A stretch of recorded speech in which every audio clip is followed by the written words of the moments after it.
Bismillahirrahmanirrahim. Assalamualaikum warahmatullahi wabarakatuh. Perkenalkan, nama saya Alinda Rahma, NIM 181221226 kelas BKI 7B.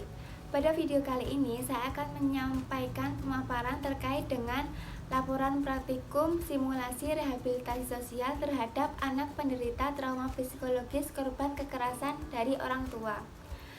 Video ini saya buat untuk memenuhi salah satu tugas UAS mata kuliah BK Baresos yang diampu oleh Bapak Oki.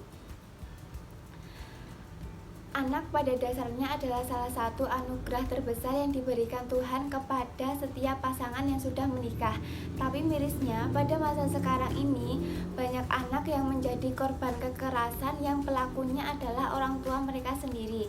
Anak-anak yang mengalami perlakuan yang salah ini menyebabkan konsekuensi yang berbahaya pada masa kanak-kanak, remaja, bahkan terbawa hingga mereka beranjak dewasa. Nah, kekerasan ini akan menyebabkan mereka mengalami gangguan fisik, mental yang buruk, kesulitan dalam bersosialisasi, dan ketidaknyamanan dalam bergaul dengan teman yang sebaya.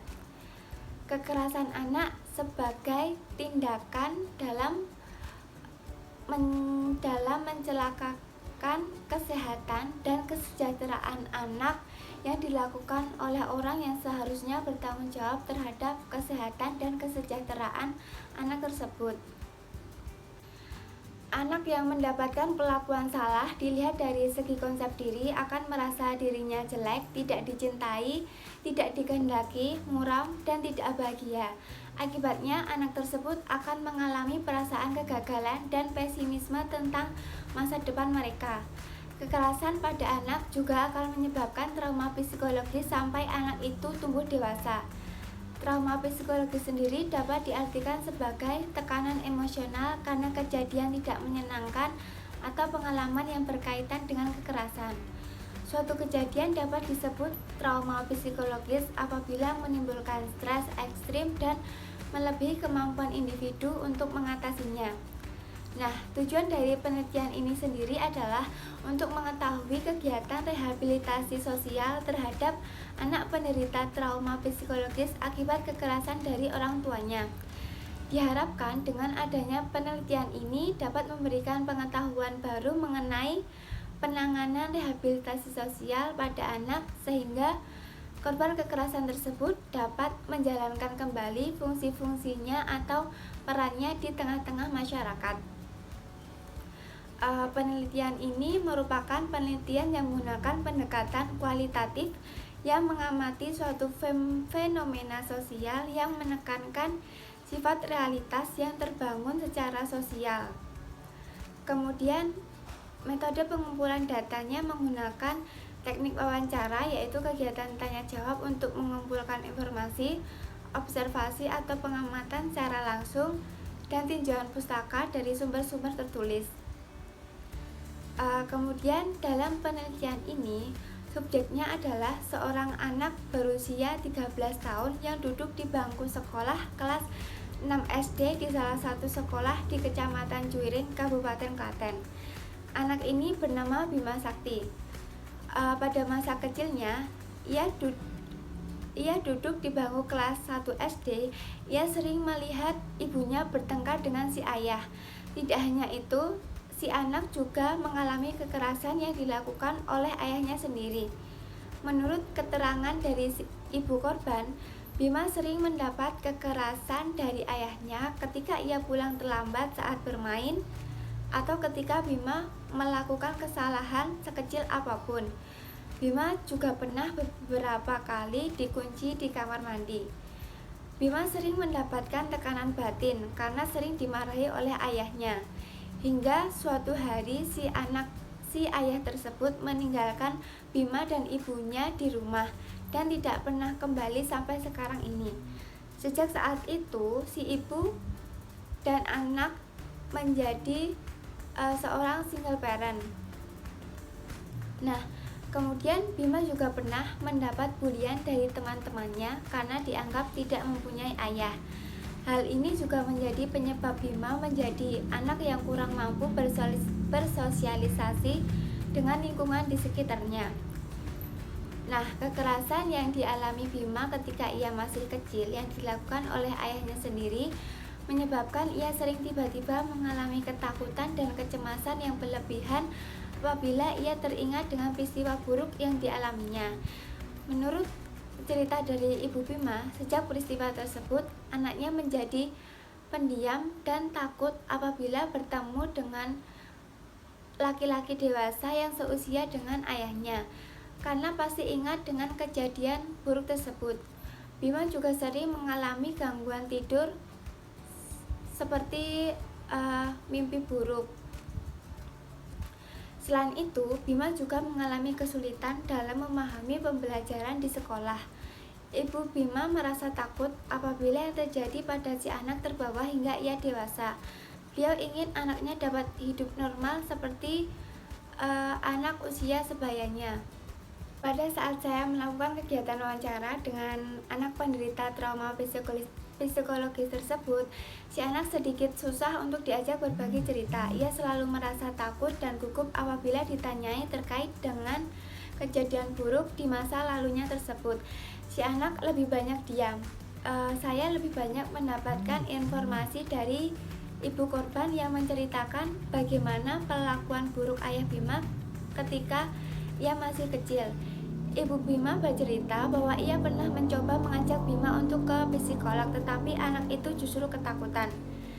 Dari keterangan yang sudah disampaikan oleh narasumber dan observasi yang dilakukan secara langsung, dapat dikatakan bahwa Bima mengalami trauma psikologis akibat kekerasan yang dialaminya.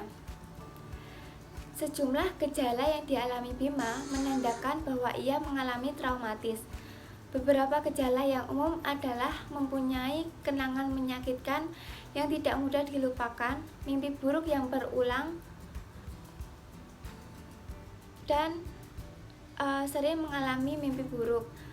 Dari segi kognitif, kenangan akan kejadian traumatis dapat memicu perasaan cemas, ketakutan berlebih, dan perasaan tertekan. Pada anak-anak, gejala trauma dapat berupa kesulitan tidur, perasaan takut ketika harus tidur sendiri, dan tidak ingin ditinggal sendiri walaupun hanya dalam waktu yang singkat. Anak korban kekerasan juga tidak pandai dalam mengendalikan emosinya. Dari hasil analisis yang dilakukan dan juga tinjauan dari hasil pustaka, anak tersebut perlu mendapatkan layanan bimbingan sosial perseorangan untuk membantunya agar mampu menyesuaikan diri dengan lingkungan dan mampu menjalankan perannya di lingkungan sosial.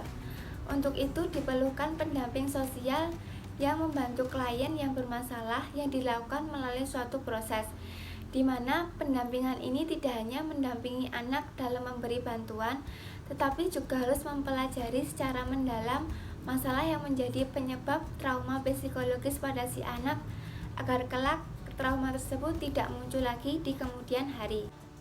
Pendamping sosial atau terapis dapat menggunakan konsep act dan play terapi untuk menangani trauma psikologis yang dialami oleh Bima akibat kekerasan dari ayahnya tersebut.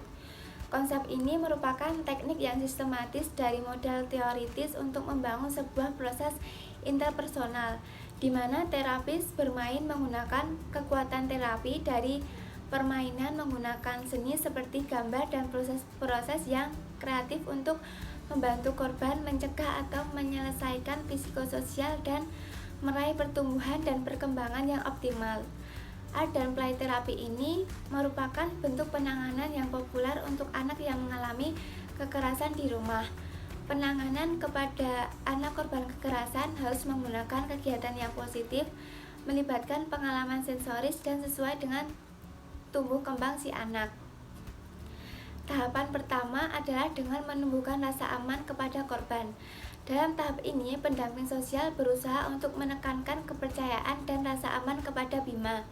Sebelum itu, pendamping harus membangun rapot atau kedekatan kepada Bima agar ia merasa lebih nyaman dan mau terbuka. Hal ini penting dilakukan untuk menumbuhkan rasa aman karena itu akan menentukan kelancaran pada tahapan berikutnya dengan menciptakan rasa kepercayaan. Kemudian tahapan kedua adalah bercerita tentang pengalaman traumatis yang dialami oleh si anak. Dalam tahap ini melibatkan aktivitas untuk mendorong pengalaman personal sharing dan self-disclosure. Dalam sesi ini, Bima didorong untuk bercerita tentang bagaimana dampak dari kekerasan yang dialaminya. Hal ini dapat dilakukan dengan meminta Bima menggambarkan tentang keadaan keluarganya, baik pengalaman yang menyedihkan atau menyenangkan, dan juga membuat gambar tentang keluarga bahagia menjadi harapan Bima. Setelah itu, pendamping sosial meminta Bima untuk menggambar atau membuat skala dari kecemasan yang dialaminya. Jika si korban sudah bisa menceritakan semua yang dialaminya, pendamping sosial mengajarkan kepada Bima untuk melakukan self-talk. Hal ini berguna untuk mengurangi pikiran negatif yang ada pada diri Bima. Kemudian, pendamping sosial bisa mulai memberikan pemahaman diri atau pendampingan kepada anak untuk bisa menerima apa yang terjadi dalam hidupnya. Si anak juga harus diajak mendiskusikan apa saja yang diinginkannya. Dalam proses ini, pendamping sosial tidak boleh memaksakan kehendak kepada si anak. Biarkan ia memahaminya secara perlahan. Tahapan pertama dan kedua ini bisa dibagi menjadi 3-5 kali pertemuan tergantung bagaimana respon dari si anak tersebut. Kemudian tahapan yang terakhir adalah mengembalikan kepada komunitas. Dalam hal ini adalah keluarga. Maksudnya, pemulihan trauma psikologis juga melibatkan hubungan dengan orang penting dalam kehidupannya. Dalam kasus yang dialami oleh Bima, hubungan dengan orang tua dan orang-orang di sekitar lingkungan tempat tinggalnya adalah yang paling penting dan sentral untuk perbaikan dan pemulihan rasa emosional saat ini maupun masa yang akan datang. Di tahap terakhir ini, Ibu Bima harus bisa aktif berpartisipasi agar bisa memberikan pembelajaran terkait dengan memelihara atau membuat lingkungan rumah yang aman dan stabil untuk diri sendiri dan juga anaknya. Selama kondisi rumah yang tidak menciptakan rasa aman bagi Bima, ia akan kesulitan untuk menciptakan rasa aman yang berlanjut dan juga terhambat dalam proses pemulihan akibat trauma tersebut. Orang tua khususnya dalam hal ini adalah Ibu Bima sangat berperan penting dalam mendampingi anak yang mengalami trauma psikologis korban kekerasan. Nah, demikian pemaparan yang dapat saya sampaikan. Mohon maaf jika banyak kekurangan. Karena video ini saya ambil ulang karena video yang pertama itu kehapus, jadi saya buat yang baru gitu ya. Jadi mohon maaf kalau banyak salah. Sekian, wassalamualaikum warahmatullahi wabarakatuh.